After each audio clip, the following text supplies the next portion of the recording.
بسم اللہ الرحمن الرحیم۔ السلام علیکم۔ نعرے بھٹو۔ میں آج ایک بار پھر چنیوٹ آیا ہوں۔ ویسے میں پہلے گرمی کا موسم میں آیا تھا 2018 کے الیکشنز کے سلسلے میں، اس سے پہلے سیلاب کے دوران میں آپ کے پاس آیا تھا، اور آج اس سردی کے موسم میں آپ کے پاس آیا ہوں۔ میں آپ کا شکر گزار ہوں کہ جو بھی موسم ہو، میرے چنیوت کے جیالے ہر بار جس جوش اور جذبہ کے ساتھ ہمارا استقبال کرتے ہیں وہ بے مثال ہوتا ہے۔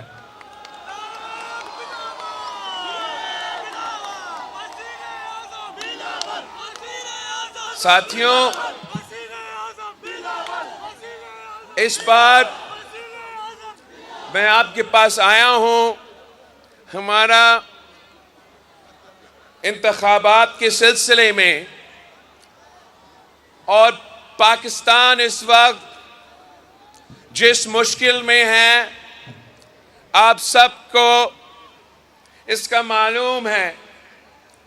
جو اس وقت ہم ایک تاریخی معاشی بحران سے گزر رہے ہیں، ہمارا جس تیزی سے مہنگائی، بے روزگاری اور غربت بڑھتی جا رہی ہے، ویسے ہم نے اپنا تاریخ میں یہ حالات نہیں دیکھے ہیں۔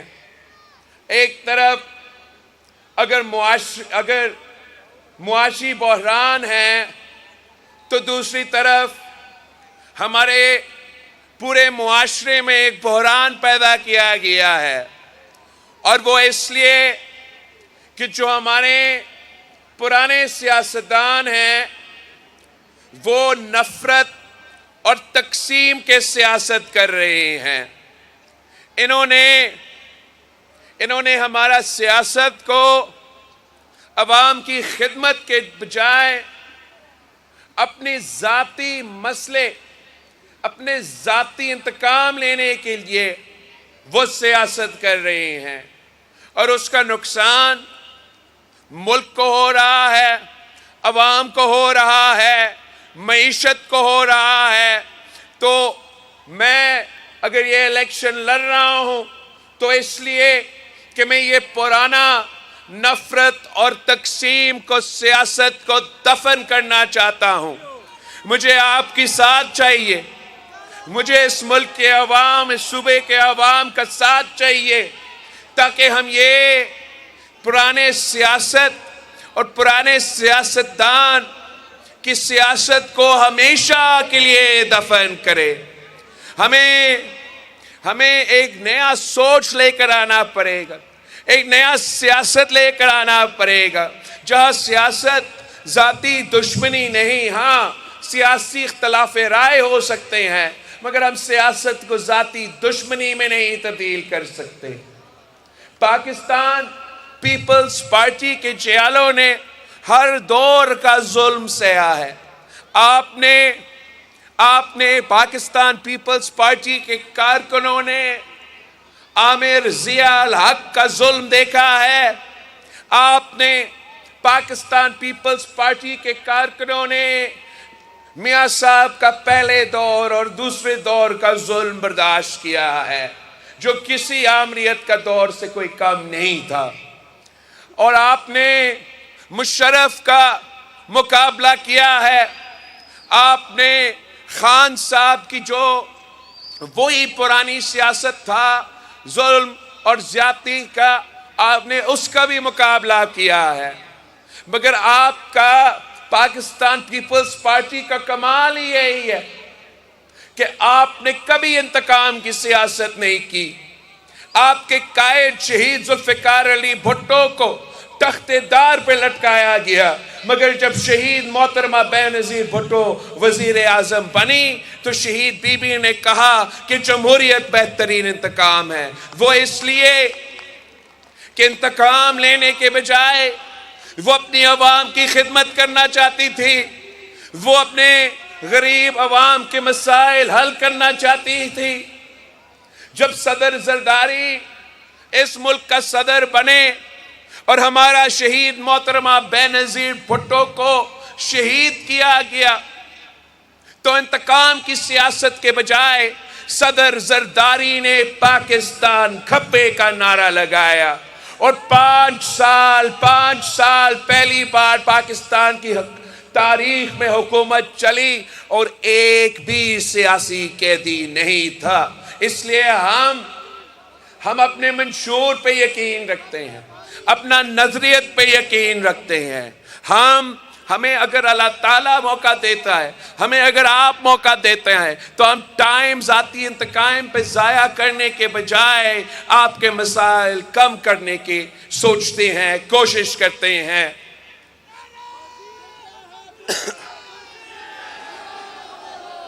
اگر آپ مجھے یہ موقع دیتے ہو، اگر آپ مجھے اپنا وزیر اعظم منتخب کرتے ہو تو یہ میرے آپ سے وعدہ ہے کہ میں کسی سے سیاسی انتقام نہیں لوں گا۔ میرا حکومت میں کوئی ایک بھی سیاسی کارکن سیاسی قیدی نہیں ہوگا۔ میرا حکومت میں سیاست عوام کی خدمت ہوگی۔ میرا حکومت میں بیٹیوں کو گرفتار کرنا، بہنوں کو گرفتار کرنا، یہ نہ ہمارا ثقافت کا حصہ ہے اور نہ ہی یہ کبھی ہمارا سیاست کا حصہ ہوگا۔ اس ملک کو اس نفرت کی سیاست نے تقسیم کیا ہے۔ اس نفرت کی سیاست نے بھائی کو بھائی سے لڑوایا ہے۔ اس نفرت کی سیاست نے ہر ادارہ کو تقسیم کیا ہے۔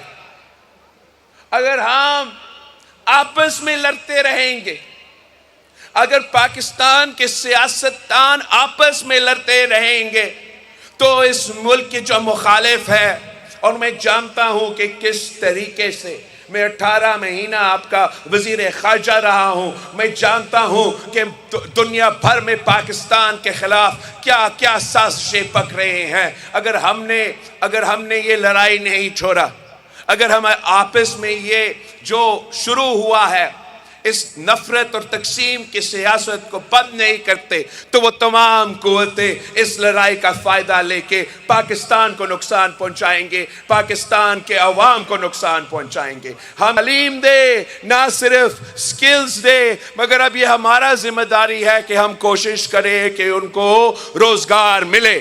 یہ قائد عوام کے دور میں سب سے زیادہ نوکریاں دیے گئے شہید محترمہ بینظیر بھٹو جب سیاست میں تھی تو شہید بی بی کے لیے مشہور تھی کہ بی بی آئے گی تو روزگار لائے گی۔ انشاءاللہ تعالی آپ ہمارے حکومت بنائیں تو وہ کہیں گے کہ بلاول بھٹو آیا اور وہ روزگار لے کر آیا۔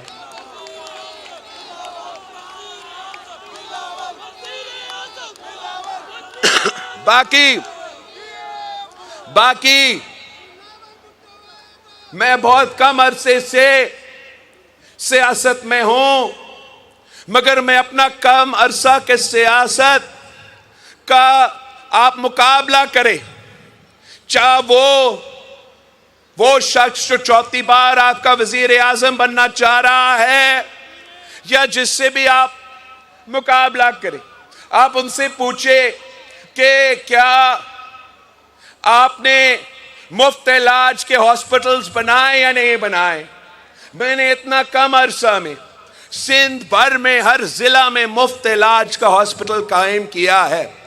دنیا میں جو سب سے زیادہ دل کے علاج ہوتا ہے، وہ سندھ کا NICVD میں ہوتا ہے. کوئی اور ملک ہمارا مقابلہ نہیں کر سکتا جس تعداد کا ہم علاج کرواتے ہیں, اور وہ علاج ہم مفت کرواتے ہیں.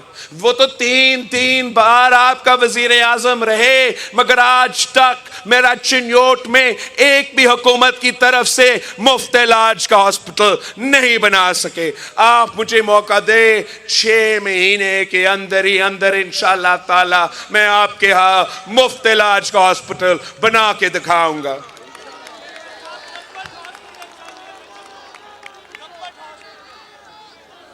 جو